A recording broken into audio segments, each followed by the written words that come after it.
field by training Allied pilots during World War II.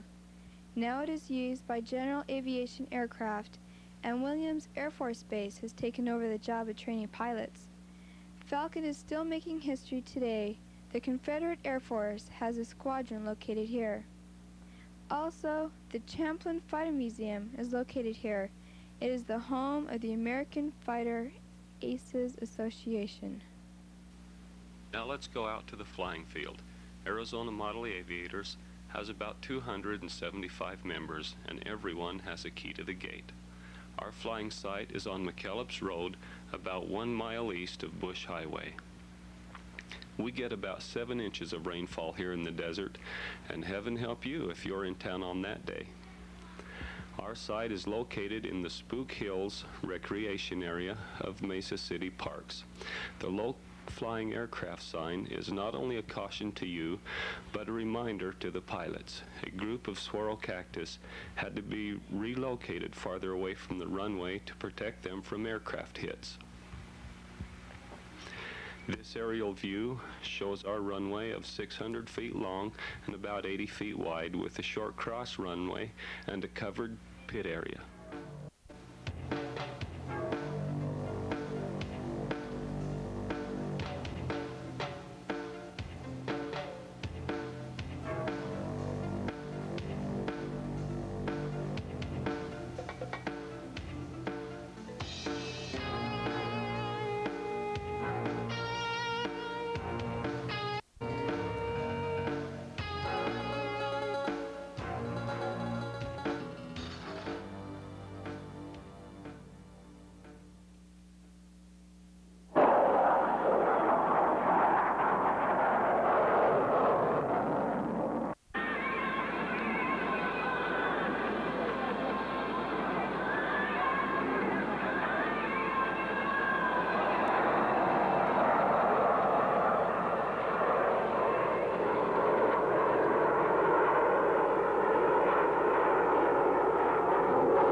Challenge to be the best, to place yourself on the proving grounds of tomorrow's technology, setting the standards for today in scaled aircraft.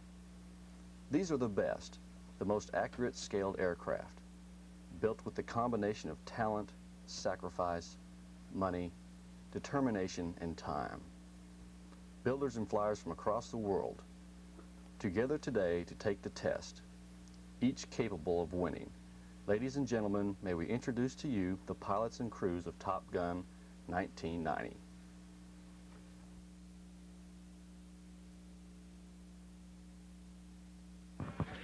Hello, my name is Jim Deming, and I would like to welcome everybody to the first day of the 1990 Top Gun Invitational held in Mesa, Arizona. On behalf of the Arizona Model Aviators, I'd like to welcome everybody, and at this time I would like to introduce the first pilot, who is a team member that will be flying this Cub. Mr. Ed Pickney, would you come over here, please? Good afternoon, Bob. Good afternoon. How are you? I'd like to introduce the other half of the team, the J3 team, Jerry Gehring. Hi, Jerry. You want to tell them a little bit how it flies? Well, the airplane flies great. It's a 1/3 scale Cub. As good as most people know a 1/4 scale Cub flies, this flies even better. And I think once you see all the details that are put on it and the way it's put together, you'll understand why it flies the way that it does. So J3 was built about 5 years ago. It was started anyway. It took 3 years to construct. It was built from plans by Bob Nellitz from Cedar Bridge, KO in Canada. He was very successful. His and this one has been about the same. It's not a kit, it's scratch built, and the entire front end is 4130 chrome moly tubing welded together. It has a Zenoa G62 engine, 3.7 cubic inches, and the radio is Ace Silver 7, which is really fantastic. The most difficult part was probably the whole airplane. I can't really pick out anything that was more difficult than the next.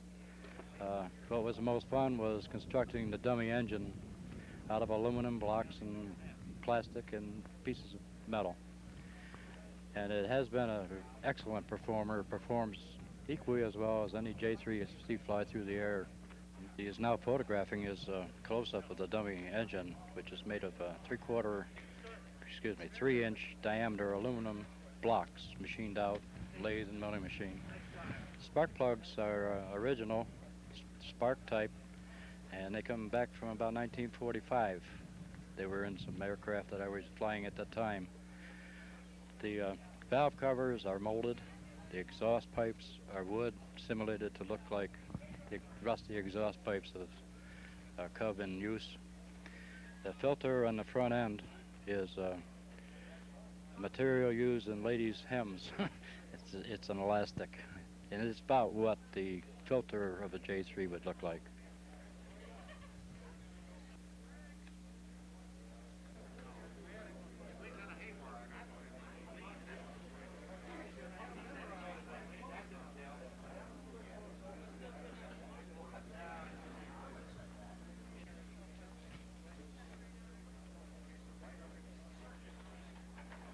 Constructed of spring steel leaves and aluminum machined wheel assembly, is fully steerable with the rudder, so that when you turn on the ground, it reacts to the direction you turn the rudder in.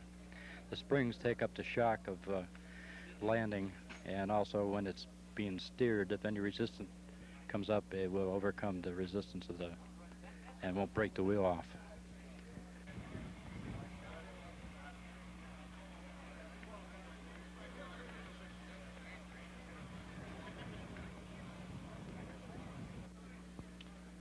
Nice to be back in Mesa again here at this lovely flying site. My name is Bob Hanft. I come from Alberta, Alabama. The model sitting before you here is a Proctor Newport 28C that I've painted up in 1920 Navy markings. And the brief history behind this particular airplane is after World War I, the U.S. Navy bought 12 of these from France with the idea that the Navy was just getting into the airplane business, and they were kind of hunting around for an ideal fighter type airplane. So they thought that since the illustrious Newport 28 had a good track record in World War I, they would try them. Unfortunately, the U.S. Navy didn't like this particular airplane for some reason or other, and they turned out to be racers. In this particular airplane, I have a Spectra 7 Airtronics radio. The engine is an OS 160 4-cycle twin. This particular airplane is a real fun project for anybody to build. From the very start of opening up the box, you'd be thrilled with the museum quality pieces that are included in it. It's just a work of art and real fun to build. I loved it from the very start. It's a work of art, and it's a shame that you have to cover them because it's really museum quality through and through. It's probably one of the most fun airplanes I've ever built and flown, and it just flies sensationally. It's naturally at home on grass since the real airplane didn't know what a hard surface was. I've really enjoyed it. I've built 2 of them.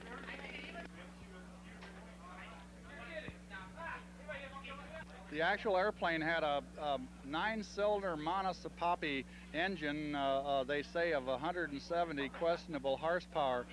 I simulated the engine out of a variety of homemade parts, starting with a plastic dish in the back and then coming forward. I used half Williams Brothers cylinders and then 1/64 plywood, a variety of SIGs, nuts and bolts, aluminum tubing, half grommets and fishing sleeves and assorted nuts, with the very front of the engine being the bottom of a Pepsi-Cola can. The landing gear is the prototypical of World War I airplanes, with the axle free-floating, bungeed on the end for the torsion bar effect, and each wheel is independent suspension. Naturally, they flew these airplanes off of some rough fields in those days, and this particular kind of landing gear afforded the best possible suspension they could get on them. Hello, my name is Dick Rutkowski. I'm from Austin, Texas. I'm not in the competition here. I came up, was invited and given the opportunity to put on a couple of demonstration flights. I've had 2 today, and too hot to run anymore, maybe. My aircraft is an F-86F, a Bob Violet's kit, power plant, engine, fan. I've got, it's the KBV-82 engine. I've got a JR Sentry 7 radio throughout, with the exception of the two retract servos. They're both Futaba 136Gs. One of the most difficult aspects of this kit, I believe, were the sequencing of the gear and the doors. The design of the F-86, and this is